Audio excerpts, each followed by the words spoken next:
이스라엘은 어느 민족하고도 비교가 안 되는 독특한 민족입니다.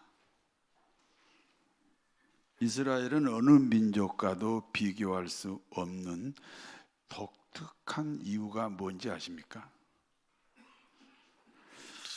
하나님께 제사하는 민족입니다. 하나님께 제사하는 민족은 인류 역사에 이스라엘 민족밖에 없습니다. 그러니까 독특하잖아요. 이스라엘이 하나님께 제사할 때 귀중히 여기는 것은 제사 제물입니다. 송아지 제물이 있습니다. 저를 쳐다보라고 그랬는데 어떻게 예배 시간마다 쳐다보란 말을 해야 되겠어요? 이제 쳐다보세요.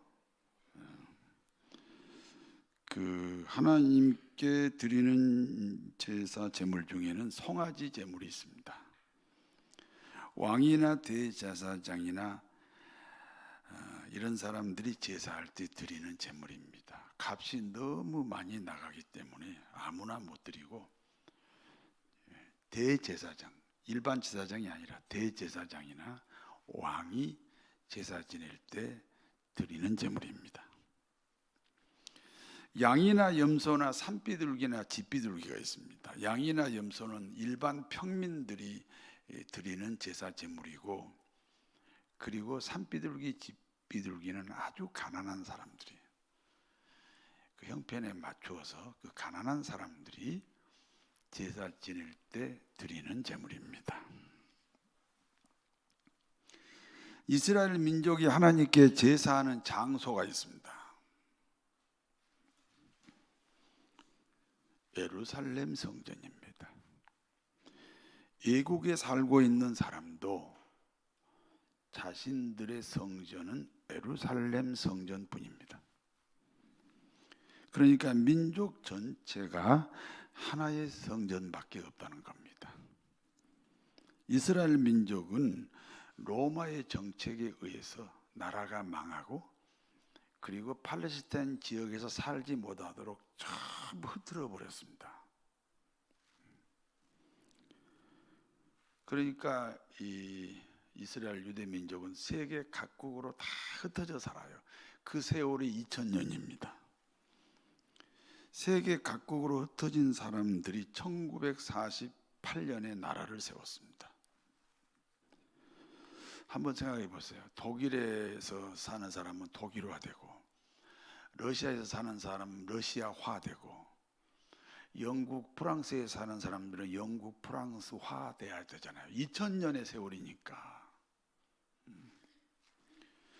그런데 이스라엘의 정체성이 2000년 전과 동일합니다.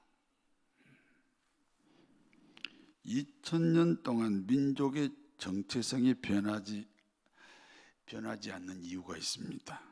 그것은 하나의 성전 개념입니다. 하나의 성전 개념이 하나의 민족 개념이 되었다는 거예요. 제사 제물 중에는 아사셀에게 드려지는 제물이 있습니다. 양이나 염소를 광야로 내몰아 방치하는 방법입니다. 레위기 16장 10절을 같이 읽습니다. 아사셀을 위하여 제비 뽑는 염소는 산채로 여호와 앞에 두었다가 그것으로 속죄하고 아사셀을 위하여 광야로 보낼지니라. 광야로 보내버려요. 아사셀을 위한 제물을 이해하기 위해서는 아사셀의 정체를 알아야 됩니다. 이 세상은 하나님이 창조하셨습니다. 이 세상은 하나님이 창조하셨으므로 이 세상을 통치하는 분은 당연히 하나님입니다. 그런데 하나님은 자신이 만든 세상을 자신이 직접 통치하지 않습니다. 대리자를 세워서 그 대리자로 하여금 세상을 다스리게 합니다. 그 대리자가 인간입니다. 하나님의 대리자인 인간이 어느 날 스스로 하나님이 되겠다는 겁니다. 일종의 반역입니다. 하나님이 먹지 말란 선악과를 먹은 그 사건입니다. 하나님이 되겠다고 먹은 거예요. 반역 사건입니다. 스스로 하나님이라고 선포한 인간을 하나님은 어떻게 해야 되겠습니까? 어떻게 해야 되겠어요? 쫓아내야죠. 인간이 하나님으로부터 쫓겨났다는 것은 하나님과 단절의 관계가 되었다는 겁니다. 하나님과 단절된 인간을 죄인된 인간이다, 그렇게 부릅니다. 그러므로 죄인으로 추락한 인간은 더 이상 하나님의 대리자가 아닙니다. 그와 같은 틈새를 이용해서 사단 마귀가 세상을 지배하게 됩니다. 차지하게 됩니다. 그렇기 때문에 우리가 사는 세상은요, 사단 마귀가 다스립니다. 우리는 사단 마귀가 다스리는 세상에서 살고 있습니다. 하나님의 예수 그리스도라는 이름으로 이 땅에 오셨습니다. 그리고 인간의 여러분의 죄값으로 십자가에 죽으셨습니다. 사단이 통치하는 세상이지만 개인적으로 예수님을 구주로 고백하면 구원을 받습니다. 하나님의 자녀가 됩니다. 이 세상 전체가 하나님이 통치하는 게 아니라 사단 마귀가 통치하는 구조 안에서 우리가 개별적으로 예수님을 고백하면 개별적으로 구원을 받습니다. 하나님의 자녀가 됩니다. 그러니까 한 사람 한 사람 개별적으로 구원이 이루어진다는 거예요.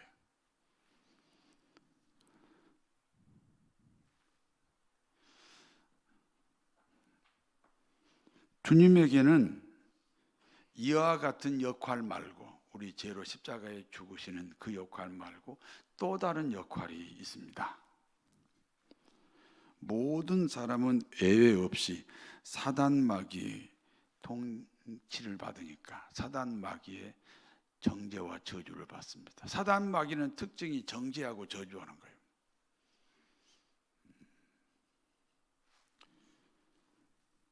주님은 그와 같은 사단 마귀의 정죄와 저주를 우리가 받아야 할, 구조적으로 우리가 사단 마귀 다스림 안에 있으니까.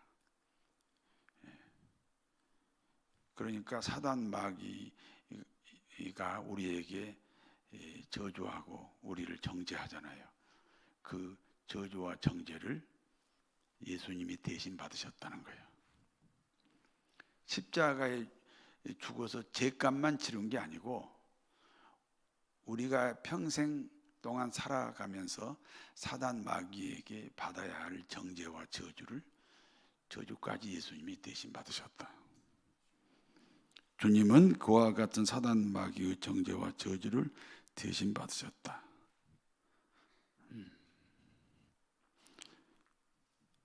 사단 마귀의 다른 이름이 아사셀입니다. 그러니까 제사 제물 중에는 아사셀에게 내어주는 양이나 염소가 있었다는 겁니다. 그와 같이 아사셀에게 내어주는 양이나 염소의 역할이 예수 그리스도의 생애라는 거예요. 우리 죄값으로 십자가에 죽는 것은 잠깐이지만 예수님은 일생 동안 그 아사셀에게 드려지는 양의 역할, 염소의 역할로 일생 동안 살으셨다는 거예요. 이해가 되세요?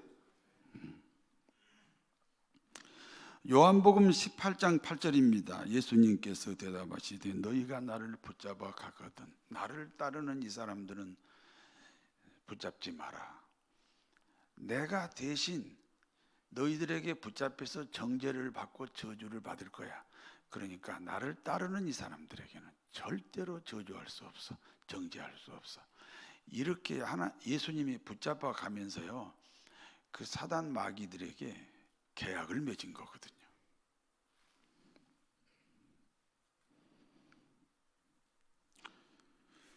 내가 채찍을 맞을 것이다.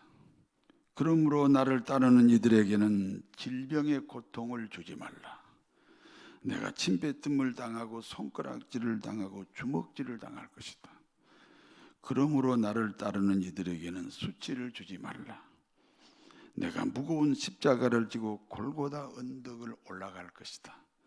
그러므로 나를 따르는 이들에게는 인생의 무거운 짐을 지게 하지 말라. 내가 무덤도 없는 가난뱅이로 살았다. 그러므로 나를 따르는 이들에게는 가난이라는 짐을 지게 하지 말라.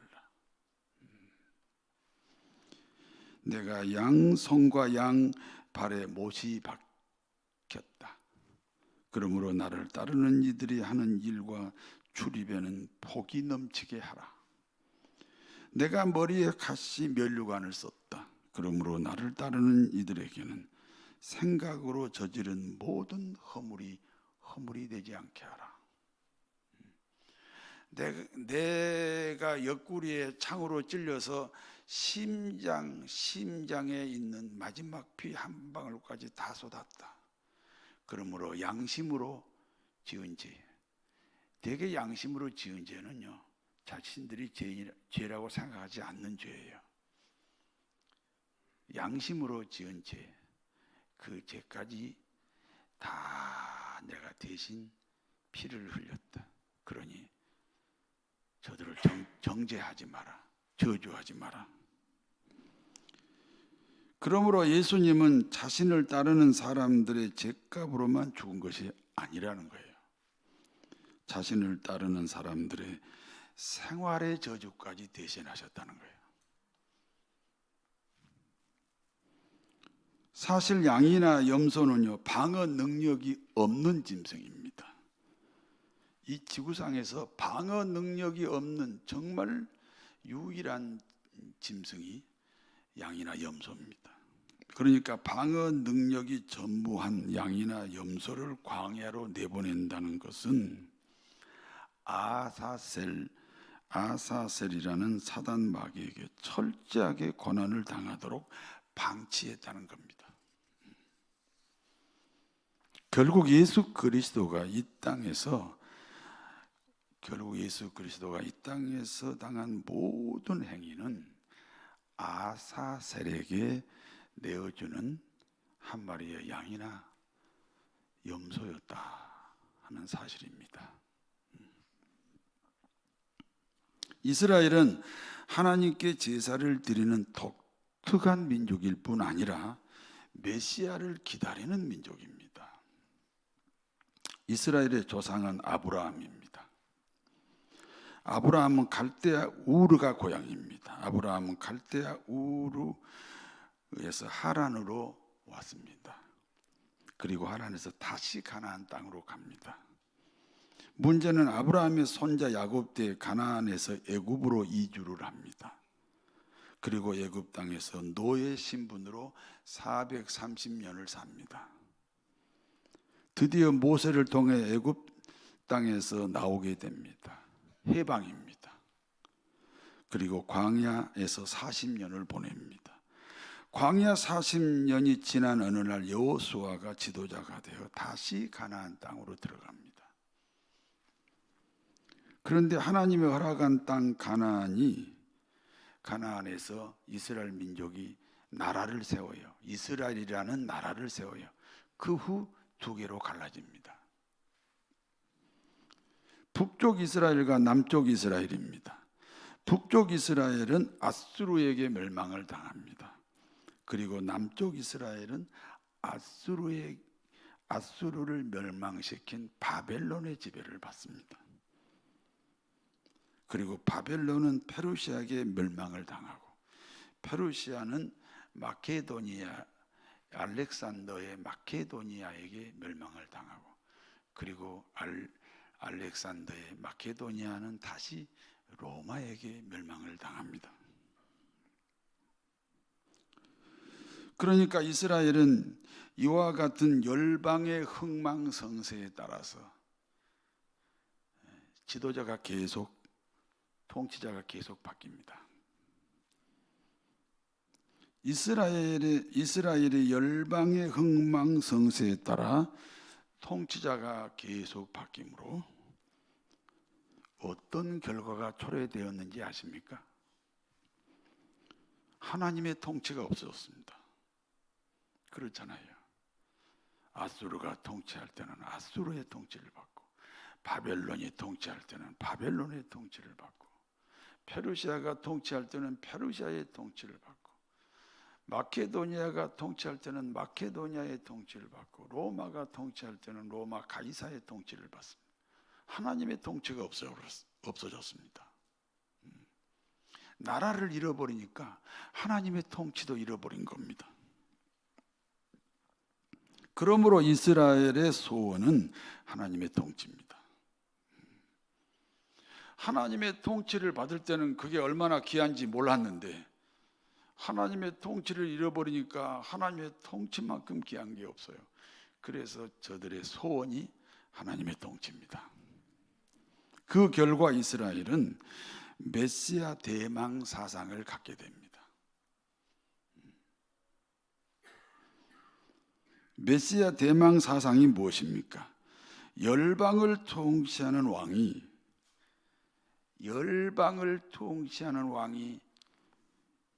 등장해가지고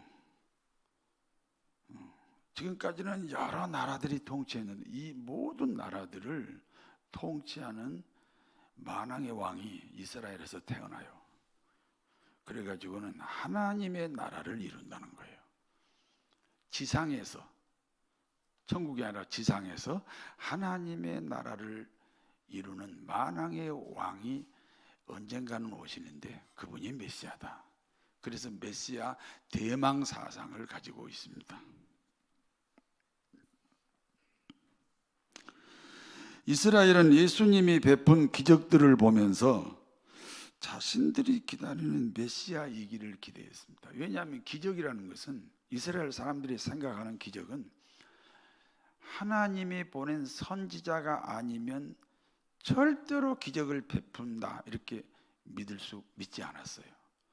그리고 예수님이 계속 기적을 베푸니까 하나님이 보낸 선지자다, 우리가 기다리는 메시아다, 이렇게 잔뜩 기대했다는 거예요.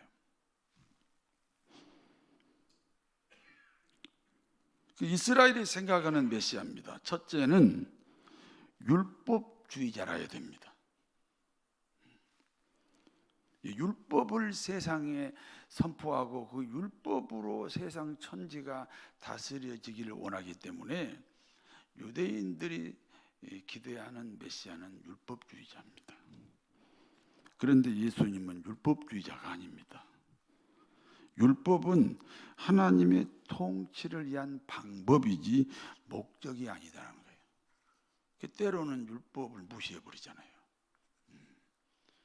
율법은 방법이지 목적이 아니다. 그래서 율법이 하나님의 통치를 방해할 때는 과감하게 버리는 거예요. 그러니까 이스라엘 유대인들이 보니까 예수님은 율법주의자가 아니에요. 두 번째는 예수님은 반 로마주의자가 되어야 됩니다. 왜? 자기들이 지금 로마의 지배를 받고 있잖아요. 그래서 로마로부터 해방이 되려니까 반 로마주의자가 되어야 됩니다. 그런데 예수님은 반 로마주의자가 아닙니다. 그리고 예수님이 세우려는 나라는 하나님의 나라이지 인간의 나라가 아니에요. 그러니까 예수님은 그 로마 사람까지도 구원의 대상으로 보기 때문에 반로마주의가 될 수 없어요.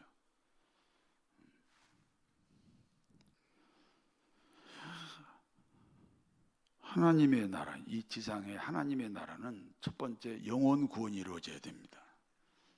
믿습니까? 영혼 구원이 이루어야지.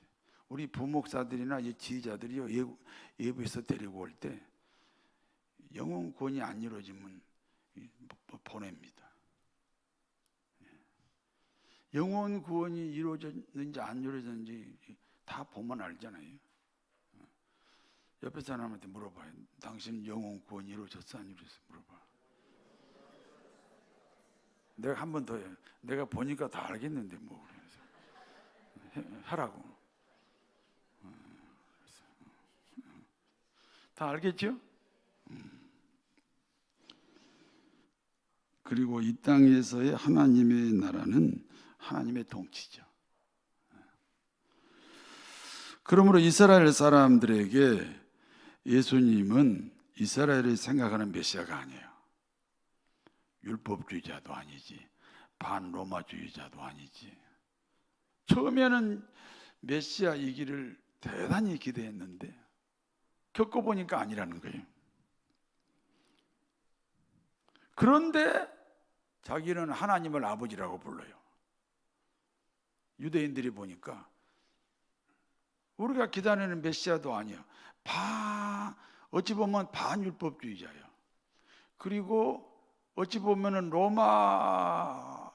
로마하고에게 저항하지도 않아요. 그런데 하나님을 아버지라고 불러요. 그래서 유대인들이 생각하니까 예수님은 신성모독죄다. 신성모독죄가 제일 커요. 살인보다 더 큰 죄가 유대의 나라에서는 신성모독죄예요. 그래서 예수님을 죽이겠다는 거예요. 예수님이 겟셋마네 동산에서 기도하고 계셨을 때 일어난 일입니다. 가룟 유다의 안내를 받은 예수님의 체포조가 예수님을 체포합니다. 그리고 가야바 전 대제사장에게 데리고 갑니다. 가야바 전 대제사장은 현 대제사장인 안나스에게 예수를 보냅니다. 안나스 현 대제사장은 예수님을 죽이고 싶은데 사형 언도권이 없어요. 그래서 사형 언도권이 있는 빌라도에게 보냅니다. 빌라도가 가만히 조사하니까 예수님 죄가 없어. 그런데 유대인들이 자꾸 예수를 죽이자고 그래. 그러니까 이거는 유대 민족의 고유한 문제다. 내가 타치할 문제가 아니다. 그래서 그 유대 나라의 왕 헤롯에게 예수님을 보냅니다. 헤롯 왕은요, 백성들의 마음이 예수를 죽이자는 거예요. 그러니까 자기도 백성들과 한패가 돼가지고 예수를 죽이고 싶은데 자기에게는 사형 언도권이 없어요. 그래서 다시 예수님을 빌라도 로마 총독에게 다시 보냅니다.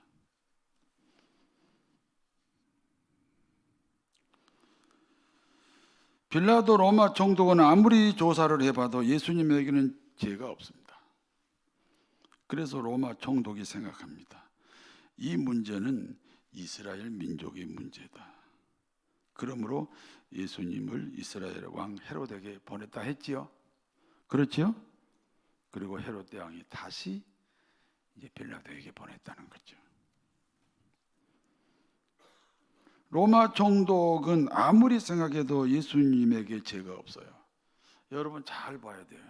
예수 믿는 사람이요, 우리 입장에서 죄가 아닌 죄가 많아요. 세상 사람들이 보기는 죄가 아닌 죄가 많다고. 예수님이 유대 그 종교 지도자들이 보기는 굉장한 죄인인데 제3자인 로마 총독 빌라도가 보니까 죄가 없어요. 마태복음 27장 15절에서 17절 같이 읽습니다. 명절이 되면 총독이 그때 바라바라 하는 유명한 죄수가 있는데 그들이 모였을 때 빌라도가 물어 이르되 너희는 내가 누구를 너희에게 놓아 주기를 원하느냐, 바라바냐 그리스도 하는 예수냐 하니. 명절이 되면 유대인들의 요구에 의해서 죄수 한 사람을 사면시키는 전통이 있습니다. 이스라엘의 최대 명절인 유월절이 다가오고 있습니다. 그러므로 로마 총독 빌라도는 이번 기회에 예수님을 사면시키고 싶었습니다. 그러므로 당시 유명한 제수가 있습니다. 어느 정도 유명한 제수인지 아십니까? 누구하고도 비교할 수 없는 당대 최고의 제수입니다. 이름이 바라바입니다. 빌라도가 이스라엘 백성들에게 이렇게 말합니다. 이번 6월절에 한 사람을 사면시켜 석방시켜야 된다. 바라바냐 예수냐? 설마 바라바라고 말하지 않겠지. 그런 의도를 가지고 바라바를 석방시킬까 예수를 석방시킬까 이렇게 백성들에게 제안했다는 거예요. 그와 같은 빌라도 총독의 제안에 이스라엘 백성들의 대답입니다. 마태복음 27장 21절에서 24절까지 같이 읽습니다. 총독이 대답하여 이르되 둘 중에 누구를 너에게 놓아주기를 원하느냐? 바라바로소이다. 빌라도가 이르되 그러면 그리스도 나는 예수는 내가 어떻게 하랴? 그들이 다 이르되 십자가에 못 박혀야 하겠나이다. 빌라도가 이르되 어쩌미냐? 무슨 악한 일을 하였느냐? 그들이 더욱 소리질러 이르되 십자가에 못 박혀야 하겠나이다 하는지라. 빌라도가 아무 성과도 없이 도리어 밀란이 물을 가져다가 무리 앞에서 손을 씻으며 이르되 이 사람의 피에 대하여 나는 무죄하니 너희가 당하라. 대제사장들과 장로들이 백성들을 충동질하는 거예요. 바라바는 절대로 살려두면 안 되는 사람이다. 그러나 예수를 죽여야 하므로 바라바를 살려야 한다. 대제사장들과 장로들의 충동에 의해서 백성들이 소리 지릅니다. 바라바를 놓아주시오. 예수를 십자가에 못 박으시오. 빌라도 총독이 생각합니다. 예수를 십자가에 못 박지 않으면 밀란이 일어날 것 같습니다. 그래서 빌라도가 손을 씻으며 말합니다. 판결은 내가 내린다. 그러나 그 판결에 대한 책임은 너희가 짊어져야 된다. 백성들이 대답합니다. 마태복음 27장 25절에서 26절 같이 읽습니다.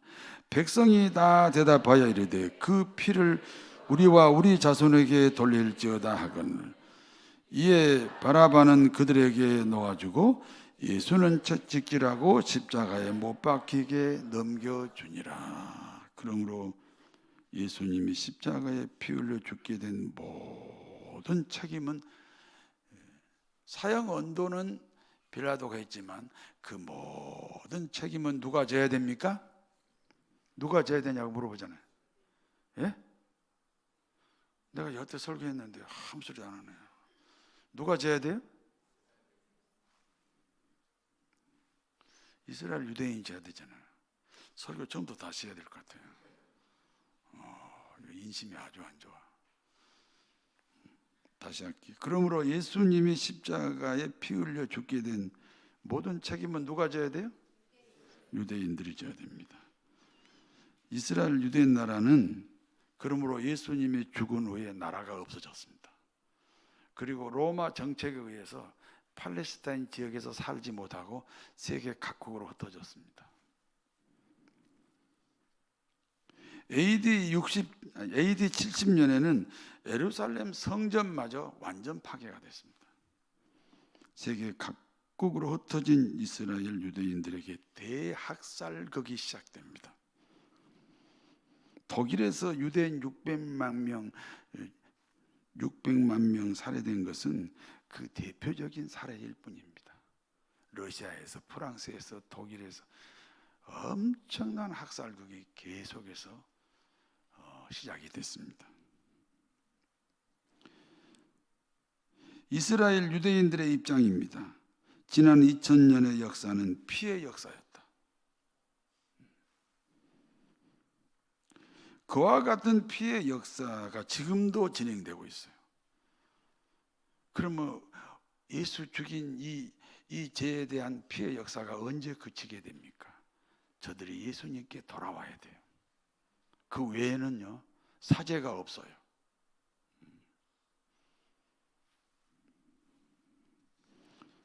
여기까지가 본문의 내용입니다. 이제 본문이 주는 교훈을 말씀드립니다.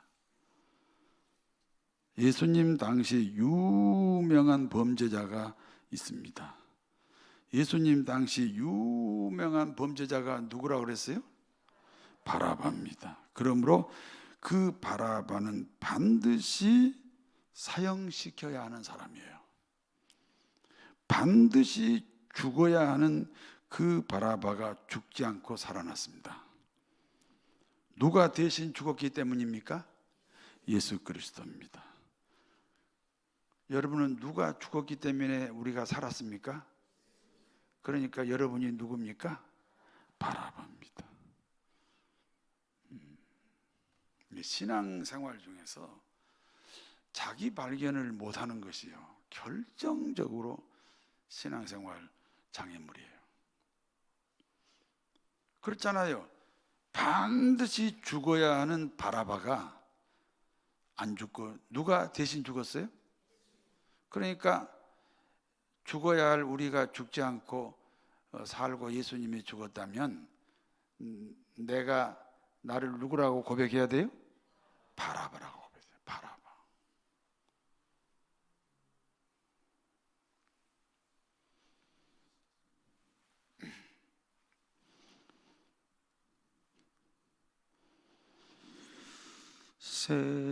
세상에서 나 주님을 몰랐네. 내 맘대로 고집하며 온갖 죄를 저질렀네. 예수여, 이제인도 용서받을 수 있나요? 벌레만도 못한 내가 용서받을 수 있나요? 자신을 바라바라 고백하는 자기 발견이 있어야 됩니다. 우리 그리스도인이 반드시 고백해야 하는 것이 또 하나 있습니다. 자신이 죄인이라는 고백입니다. 자신이 죄인이라는 것은 하나님과 단절의 관계입니다. 하나님은 영원하세요. 영원하신 하나님과 단절이니까 우리는 영원하지 않아요. 영원하지 않다는 다른 말은 끝이 있다는 것이고, 끝이 있다는 또 다른 말은 죽음이 있어요. 그래서 죄의 값이 죽음이에요. 문제는 이와 같이 자신의 죄값인 죽음이라는 형벌을 누가 받아야 되느냐, 그거예요. 여러분 죄인이지요? 그러면 그 죄값을 누가 받아야 돼요? 흔히들 예수님이 받아야 한다고 생각합니다. 무슨 뜻입니까? 나는 죄를 짓고, 그리고 내가 지은 죄의 벌은 예수님이 받고, 흔히들 그렇게 생각합니다. 이와 같은 고백은 매우 잘못됐습니다. 잘 들으셔야 돼요. 여러분 양심에 손을 얹고 대답하십시다. 내 죄값은 누가 치러야 돼요? 내가 치러야죠. 그러니까 내가 죽어야 내 죄값이 되는 거예요. 왜 자꾸 예수님이 내 죄값으로 죽었다 그래요? 내가 죽어야 내 죄값이 되는 거예요. 우리가 그리스도인이 되는 방법입니다. 예수님을 영접하면 됩니다. 영접하는 자, 곧 그 이름을 믿는 자들에게는 하나님의 자녀가 되는 권세를 주었다. 영접했다는 말은 주님과 하나가 되었다, 한 몸이 되었다, 그런 뜻이에요. 그렇게 믿습니까? 진짜로 믿습니까? 그러므로 예수님이 십자가에 죽을 때 나도 함께 죽었죠. 예수님과 내가 하나가 됐으니까. 예수님이 십자가에 죽었다는 말은 나도 함께 죽었다, 그런 뜻입니다. 주님은 3일 만에 다시 부활하셨습니다. 예수님의 죽음과 하나 되었으므로 당연히 예수님의 부활과도 하나가 됩니다. 그러므로 예수님과 함께 다시 살아났습니다. 죄값을 치른 이후의 생명이니까 영생을 얻었다, 그렇게 고백하는 겁니다. 그러므로 다시 묻습니다. 나의 죄값은 누가 치루었습니까? 크게. 또 예수님이 치렀다 하려고? 자기가 죄 지어놓고 어머니보다 감옥 가라 그런 아들하고 똑같아요. 내가 죄 지었으면 누가 감옥 가야 돼? 내가 가야 돼. 그런데 어머니보다 가라고 그래요. 사랑이 많으신 어머니가 가세요. 죄를 지었으면 내가 죄값을 치러야지 왜 예수님이 치러야 돼요? 그러니까 예수님이 치른 게 아니고 내가 치러야 되는데, 예수님과 내가 하나가 되었으니까 예수님의 죽음이 내 죽음이니까 죄값이, 내 죄값을 내가 치른 거예요. 이해가 되시면 아멘 하세요. 아니, 죽음과 하나 되었으니까 부활과도 당연히 하나가 되잖아요. 그럼 예수님의 부활이 나의 부활이면 죄값을 치른 이후의 생명이니까 영생을 얻은 거지. 그러므로 나의 죄값은 누가 치루었다고요? 내가 치루었습니다. 그렇게 고백함으로 그리스도인이 되는 거예요. 유명한 죄인 바라바가 살고 예수님이 죽었습니다. 그러므로 우리 모두는 그 유명한 죄인 바라바라는 고백이 필요합니다. 우리는 예수 그리스도를 마음에 영접합니다. 그러므로 예수님의 죽음과 부활이 내 안에서 이루어졌습니다. 종교의식이 아니고 내 안에서 이루어진 사건입니다. 그리하여 나는 구원받은 바라바입니다. 나는 구원받은 바라바입니다. 그 은혜를 누리는 복되고 복되고 복되고 복된 그리스도인들이 다 되시기를 진심으로 축원합니다. 전능하신 하나님, 영생의 은혜가 강물되어 흐르게 하옵소서. 우리는 부활절을 맞이하기에 다음 주는 고난주간으로 지킵니다. 고난주간을 지킴으로 십자가와 부활이 내 것이 되게 하옵소서. 예수님의 이름으로 기도하옵나이다. 아멘.